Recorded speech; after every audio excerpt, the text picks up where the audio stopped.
Pourquoi aujourd'hui de plus en plus les jeunes sont intéressés aux différents aspects de la spiritualité dite africaine? Ce n'est pas une mode, ce n'est pas une tendance, c'est une renaissance.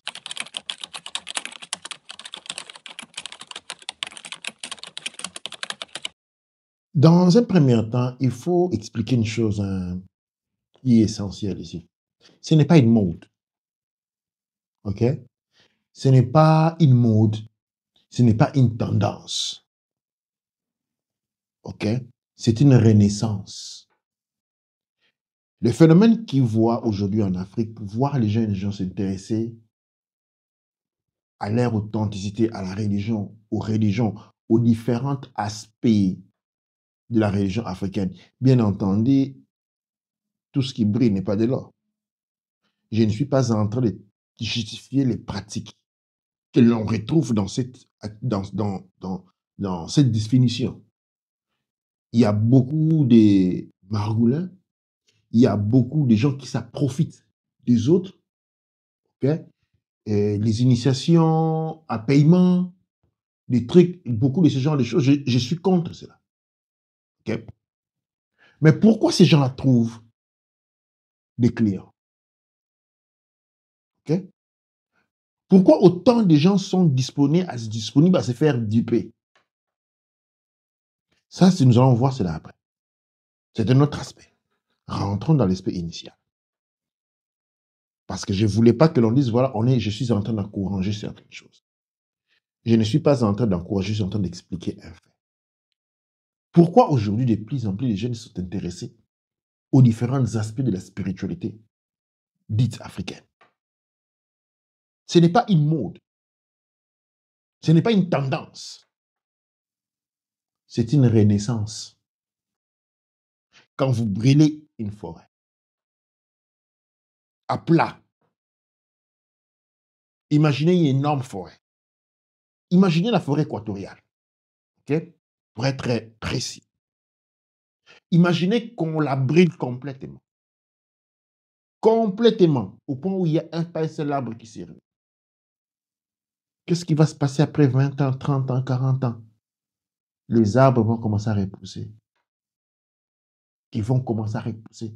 Parce que dans la plus petite racine ou une goutte de racine dans cette terre-là, parce qu'elle se trouve dans sa place, elle va pousser. Mais c'est même arbre-là qui est capable de se repousser avec une toute petite graine. Quand vous la plantez, vous la portez en France, elle va mourir. Quand vous la portez en Arabie Saoudite, elle va mourir, elle ne pourra pas servir. Vous imaginez le contraste. Toute petite, vous brûlez à fond l'arbre. Mais les 1 cm² des racines qui va résister dans sous ces terres-là ne mourra pas. Parce que c'est sa terre. Parce que c'est sa terre. Et avec le temps, il va se guérir, prendre des forces, pousser dans les profondeurs. Pousser, devenir une racine plus grande, plus grande, plus grande. Et un beau matin, la pointe va sortir dehors. Mais quand cette pointe sort dehors, c'est parce qu'en profondeur, les racines se sont déjà implantées. C'est ce que nous sommes en train d'observer aujourd'hui. Les racines sont plantées. C'est un appel, c'est une nécessité, c'est une renaissance. Ce n'est pas une tendance. C'est qu'on ne doit pas avoir honte. Absolument pas, parce que tu te réveilles. C'est une identité qui a été longtemps brisée. Une partie de nous qui est partie depuis longtemps. L'esclavagisme était un processus à travers lequel on enlevait l'âme de l'Afrique. Et les nombreuses générations des Africains qui ont vécu après l'esclavage ont été tout simplement des êtres sans âme, sans connexion. C'est quoi l'âme? L'âme, c'est ce qui te permet de... l'âme est ce qui te permet de te reconnecter avec ce que tu es. Quand tu ne l'as pas, c'est normal que tu te sens français. C'est normal que tu te sens belge. C'est normal que tu te sens chrétien, protestant, pentecôtiste, c'est comme tu veux. Non, parce que tu n'as pas d'âme. Au même point, un sentiment islamique de la part d'un Français de souche. Imaginez un Normand de souche avoir des sentiments musulmans en lui. Ce serait étrange. Ouais, il y a des Français musulmans, oui, les Marocains, qui sont devenus français. C'est les musulmans qui est devenu français. OK? Vous imaginez un Normand de souche. Je ne dis pas que ça ne se passe pas, mais c'est étrange. Question toute la communauté. Imaginez un Arabe de souche se faire chrétien. C'est pas que ça n'existe pas. Mais quand ça se passe sur une seule personne, c'est toute la communauté qui se pose des questions. Tous les doigts lui sont pointés. C'est toute la communauté qui se pose des questions. Mais vous retrouverez les phénomènes, ces phénomènes dans les territoires où les gens ont été colonisés. Maintenant, l'authenticité est une question, est une affaire de religion. Quand nous parlons d'authenticité, l'authenticité est une notion de l'âme. Parce que c'est l'âme qui est authentique. L'âme authentique, c'est parce que c'est qui relie. Et l'âme, et l'authenticité, excusez-moi, est aussi une question de sang. Et le sang se verse sur la terre. Le sang est relié à la terre. La terre est un lieu de vie et de mort. Parce que les ancêtres sont enterrés dans la terre. Leurs sangs ont été réunis à la terre. Leurs vies ont été réunies à la terre. Vous voyez tous ces liens-là. Et quand nous sommes en train de parler de l'authenticité, nous sommes en train de parler de spiritualité. Parce que l'authenticité a lien avec l'âme. Et l'âme, c'est le sang. Pour ceux qui ont immigré aux États-Unis depuis très longtemps, par force ou volontairement, quand on veut retracer leurs origines, c'est quel genre d'examen on fait? On fait le DNA pour retracer les origines, parce que ton sang dit d'où tu viens. Les sangs, qu'est-ce qui nous définit du point de vue humain? C'est les sangs. Ce n'est pas de la doctrine. Ce n'est pas ta doctrine à dire qui tu es. Ce n'est pas un livre à te dire qui tu es. Ce n'est pas un livre, peu importe sa valeur, à te dire qui tu es. C'est ton sang. Donc, si j'ai bien compris, c'est on n'a pas à choisir sa religion. Quelqu'un peut choisir son sang. Non, non. Alors, les jeux sont faits. Tu ne peux pas choisir ton sang. Tu es né dans un sang bien défini. Tu es né dans une lignée bien définie. Tu es né là-bas. Les poissons ne peuvent pas faire le choix de commencer à voler comme l'oiseau. Parce qu'il est né dans l'eau en tant que poisson. Sa vie, ce n'est pas une condamnation. Sa vie est destinée à la nage. Pas à vol. Parce que tu es né dans la lignée des poissons. Quand tu es né dans la lignée des léopards, tu ne vis pas dans les déserts. C'est pour les chameaux. Voyez-vous, l'existence est conditionnelle. OK? L'existence est conditionnelle.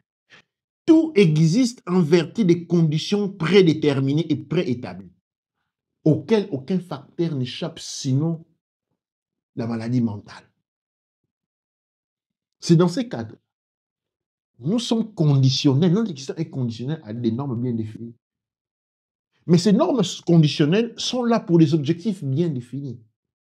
Les progrès, les bien-être, les développements. On peut faire toute une philosophie là-dessus. Et c'est là, c'est les sangs qui parlent. Les sangs parlent. Parce que c'est la voix, les sangs, c'est la voix de tes ancêtres. Et les ancêtres disent ce qui est sacré. Et ce qui est sacré renvoie à la religion. Nous sommes toujours en train de faire, et nous tournons toujours autour des mêmes choses.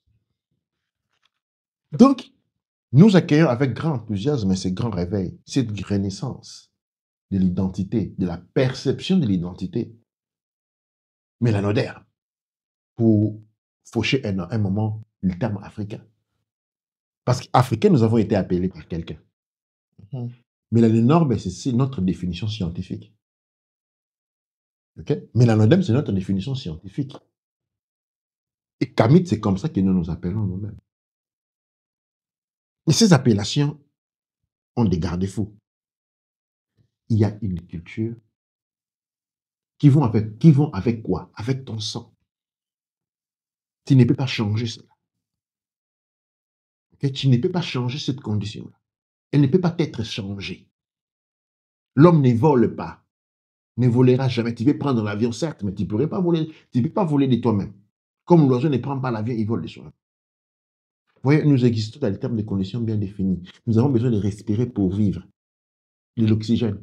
Il y a des êtres qui respirent de l'azote. C'est leur condition d'existence. Notre condition d'existence nous fait mélanodermes dans une religion des créations, d'émancipation, des progrès mélanodermes. Des progrès mélanodermes. Et les religions africaines sont dans ce parcours-là. Maintenant, j'ai fait un exercice en démontrant que la religion est une question d'authenticité. L'authenticité, c'est une question des sang, les sangs, c'est une question des terres. Il faut savoir, quand vous avez changé de religion, vous savez, quand quelqu'un va en Angleterre, un Congolais, pour la référence, va en Angleterre, change de nationalité, qu'est-ce qui se passe? Il y a des conséquences à cela qui se passe là. Tu as besoin d'un visa pour venir au Congo. Tu es Congolais, tu es d'origine congolaise, mais pas de nationalité congolaise. Quand tu es un mélanoderme, tu deviens chrétien ou autre, tu suis certaines. Tu es un étranger du point de vue spirituel. Tu as renoncé à ton sang, ok? Et tu as renoncé à ta terre. C'est de la religion africaine, des religions africaines, sont les propriétaires parce qu'ils garantissent les liens. L'on dit dans la spiritualité comme en haut, comme en bas. Il doit y avoir un parallélisme, un équilibre, comme en haut, comme en bas, comme dans l'esprit, comme dans la chair, comme dans le sang, comme à l'extérieur. Mais c'est qu'est-ce qu'il y a en haut? En haut, il y a les ancêtres. Pour qui il y a les sangs? Qu'est-ce qu'il y a en bas? Point d'interrogation. Parce que s'il n'y a pas conformité,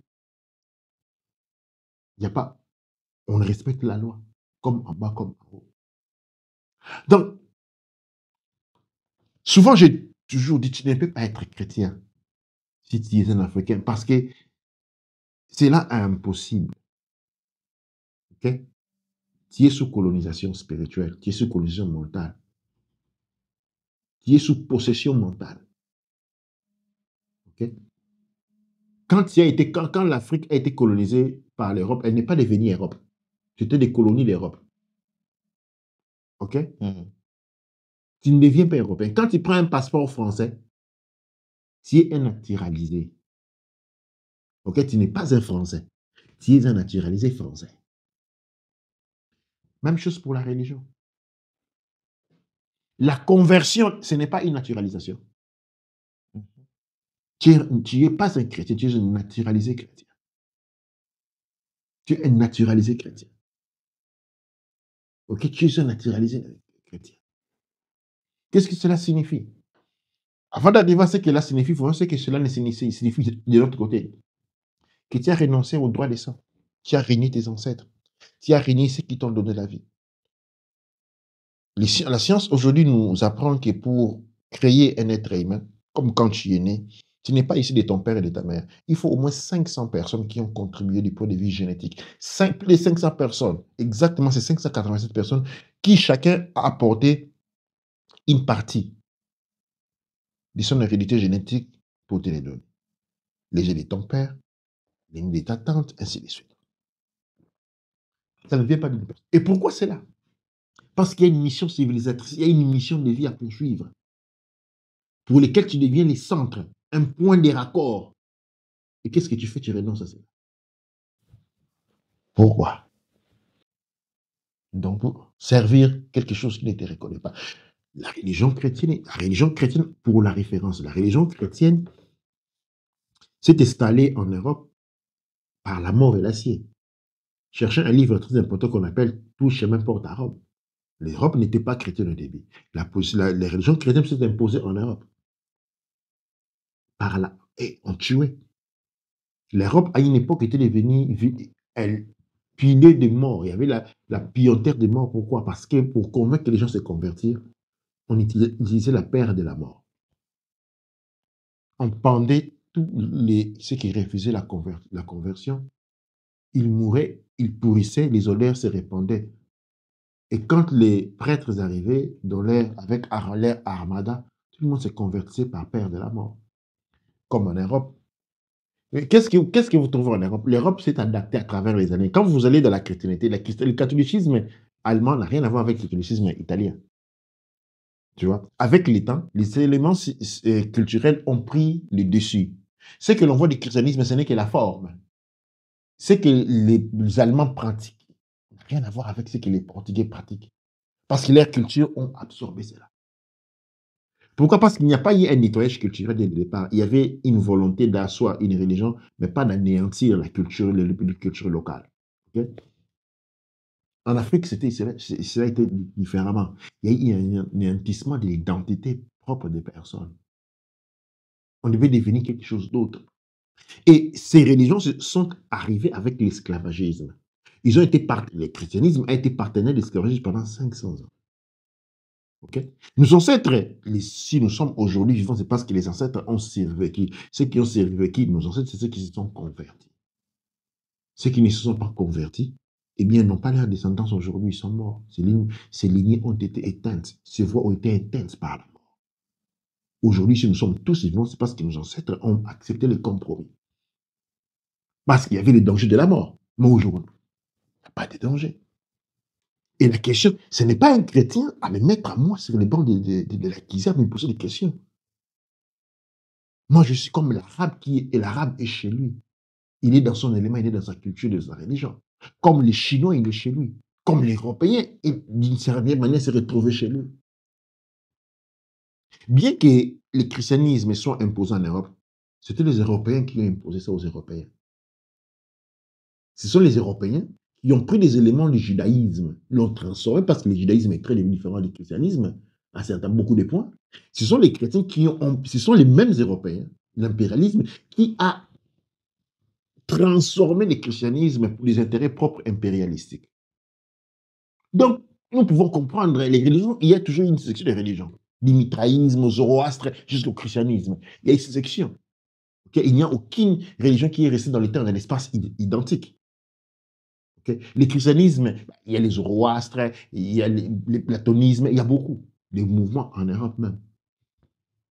Mais le christianisme en Afrique, ce n'est pas une idée des Africains qui ont pris une religion, copié une religion adaptée aux réalités africaines pour un projet impérialistique ou quoi que ce soit. Non, il nous a été imposé par la force et par la mort, par des étrangers qui sont venus se nourrir de nous et de tout ce que nous possédons et avons.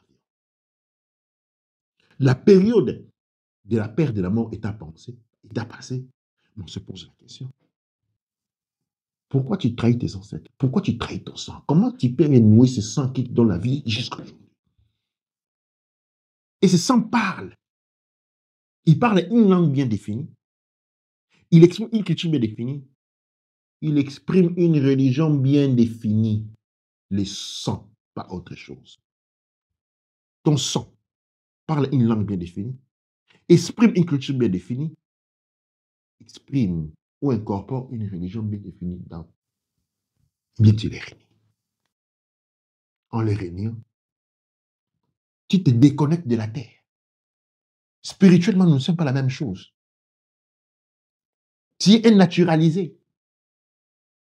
Bien que nous te nourrissons toujours. Au milieu des chrétiens. Les chrétiens qui sont allés vivre en Israël, nous avons vécu cette histoire-là. Ils ont été stérilisés. Par ordre de qui? De Jésus-Christ ou d'Abraham? Bon, disons qu'eux font l'Ancien Testament. Rentrons du niveau du mauvais et ceux qui pratiquent le Nouveau Testament en Europe. Quand vous allez là-bas, vous n'êtes pas refoulé sur la terre de ceux dont vous refusez. Et qui, malgré tout, vous donne la vie à travers le sang, qui parle dans votre sang. Et je suis souvent étonné, on me dit, non, mais Jésus-Christ agit dans ma vie. À travers quelle? La prière. Ah bon? Ah bon? Parce que les Hébreux, ils ont testé ce qu'ils ont fait avec la prière. Les Européens, ils ont pratiqué 500 ans d'esclavage. Jésus-Christ n'est jamais venu les interdire de faire ça. Le tout premier bateau qui a transporté des esclaves de la côte du Congo, de la Côte d'Ivoire vers l'Angleterre, de la ville de Manchester, s'appelait Jésus-Christ. Le Vatican ne s'est pas opposé à ça. Le monde chrétien ne s'est pas opposé à ça. Jésus-Christ ne s'est jamais opposé à ça. La religion chrétienne a accompagné l'esclavagisme avec tous les massacres, les coupures de mains, des millions de Congolais morts, coupures de mains. Ça a toujours été accompagné par la chrétienté. Ça a toujours été accompagné par la chrétienté. Maintenant, c'est cette identité-là qui apprend d'accepter. C'est à moi de te poser la question. Comment refuses-tu la main qui te donne la vie jusqu'à aujourd'hui? Cet sang-là qui te donne la vie, c'est ton sang qui te donne la vie. Ce sang-là, il a une langue, il a une culture, il a une religion. Que tu insistes à refuser, pendant que ceux dont tu embrasses sont les premiers à te rejeter et tu reviens toujours vers les mêmes ancêtres que tu refuses et qui encore continuent à te donner la vie. À moi à te poser des questions par le contraire. Je suis un étranger du point de vue spirituel et culturel dans le monde des Arabes. C'est normal que tu me poses la question, qu'est-ce que tu fais ici? Je suis un étranger dans le monde culturel et spirituel occidental. C'est normal que tu me poses la question, qu'est-ce que tu fais ici? C'est normal que je sois un étranger culturel et spirituel au Japon, en Chine, en Corée. Il est normal que tu me poses la question, qu'est-ce que tu fais ici? Mais toi, tu ne peux pas me poser cette question-là chez moi. Dans la terre des ancêtres. En Angleterre, quand tu achètes une propriété de terrière, après 100 ans, elle revient à la royauté. Mais c'est qui la royauté? La royauté représente qui? La royauté représente les ancêtres. Ça revient aux ancêtres. Dans les pays, dans le monde tel qu'il était, comme il a toujours été, les gouvernements représentent les ancêtres. En Afrique, les gouvernements représentent les pouvoirs coloniaux. L'État. L'État, c'est les colons. Qui a une propriété sur la terre par usurpation? Ce n'est pas un droit naturel. Ça, c'est clair. Quand tu me mets en prison, tu emprisonnes mon corps, pas mon esprit. OK?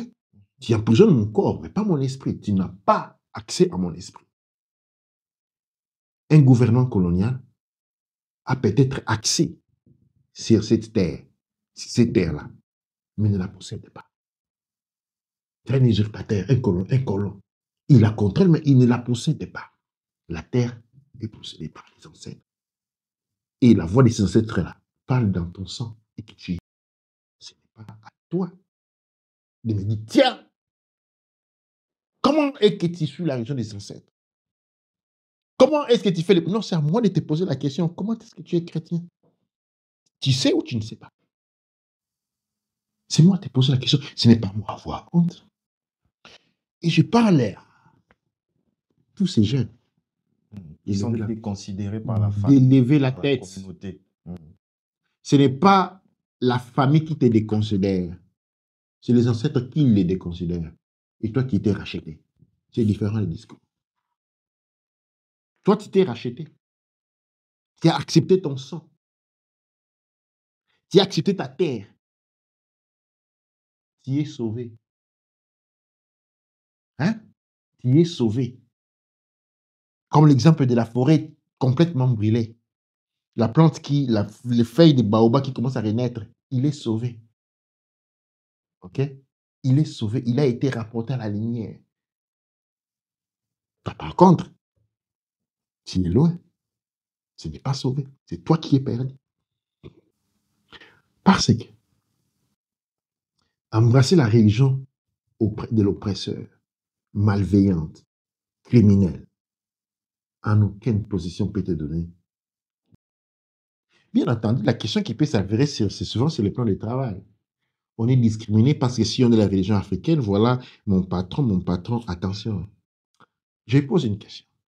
Puis-je aller en France,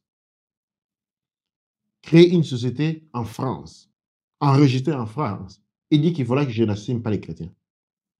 Non. Puis-je aller au Japon, créer une compagnie, enregistrer au Japon et dire que voilà, je n'engage pas les bouddhistes? Je peux le faire chez les Arabes? Absolument pas. C'est nous qui ne devons pas permettre aux gens chez nous de faire comme ça. Je vais te rappeler que ça, c'est la terre des ancêtres. Si tu es africain, mais chrétien, tu es un étranger spirituel. Tu es peut-être congolais, tu as les droits de départ. La constitution, la législation coloniale a t'appelé congolais, mais du point de vue spirituel, tu n'es pas un congolais. Pourquoi? Parce que tu as renoncé à ton sang. Du point de vue de l'organisation des institutions d'un pays, quand une personne renonce à la nationalité, il perd la nationalité. Il n'est plus fils de ce pays du point de vue de l'organisation de la société civile. OK? Du point de vue des ancêtres, il y a aussi les mêmes principes. Quand tu refuses tes ancêtres, quand tu refuses ton père, tu réunis ton père, tu n'es plus fils de ton père. Quand tu réunis tes ancêtres, tu n'es plus fils de ton père. Est-ce qu'après avoir régné tes parents, peux-tu rentrer demander l'héritage? Absolument pas. Quand tu as effacé ton nom de la liste de ta famille et tu as changé ton nom, tu deviens complètement étranger. À la mort de ton père, peux-tu venir avec ton nouveau nom demander héritage? Absolument pas. Quand tu as choisi d'être Thomas ou Marie-Antoinette, tu n'as plus droit à l'héritage, tu n'as plus droit à la terre. Je suis en train de parler de la terre en tant que parcelle de puissance et de pouvoir. Tu n'as pas droit à cela. Tu n'as pas droit à cela. Donc, j'aimerais que les jeunes Africains qui rentrent dans cette renaissance, de lever la tête. De marcher la tête haute. Vous n'avez pas à vous cacher sur les autres à se cacher. Un soleil, vous représentez des petits soleils et le soleil ne se met pas sous la table. On le met en haut, en dessus pour que tout le monde puisse voir comment ça brille. Ne permettez pas que les gens vous posent des questions. Pourquoi? C'est moi qui dois poser la question. Pourquoi toi? Tu choisis. Nos ancêtres, oui, je peux comprendre, ils étaient contraires à la mort. Mais toi qui te menaces de mort. C'est vrai qu'on est né dans ça, oui, mais ça, on parle toujours de repensant, il faut repenser. Nos ancêtres ont fait ce choix parce qu'ils n'avaient pas d'autre choix alternatif que la mort. Et pour les concepts, ceux qui ont refusé de se convertir au christianisme n'ont pas de descendance. Ils sont morts. Ces liens ont été éteints. Et si nous sommes aujourd'hui, vivons aujourd'hui, c'est parce que nos ancêtres, d'une certaine manière, ont trahi. Mais leur trahison nous a permis d'exister aujourd'hui. Mais aujourd'hui, nous ne sommes pas nous ne sommes pas sous la menace de la mort. Je peux comprendre un traître qui trahit parce qu'il a peur de la mort. Il doit y avoir une raison, une condition. Comment appelle-t-on une traître qui trahit juste pour rien? Quelqu'un qui te trahit juste comme ça, comme ça. Comment on l'appelle? Je manque même les mots. Il n'y a même pas de mots pour ça. Et c'est moi la question que je vous pose. Pourquoi l'êtes-vous encore aujourd'hui? Il n'y a pas de menace de mort. Pourquoi renoncer à ce qui vous tient en vie, les sangs de vos ancêtres qui vous a été donné? Un être n'est pas un individu, il représente un collectif. Quand vous prenez un morceau de pain, arrêtez un moment. Pensez, il est fait de farine. La farine vient du bleu. Il y a de l'eau, il y a le sucre, il y a le sel, il y a la levure. C'est vraiment les ingrédients.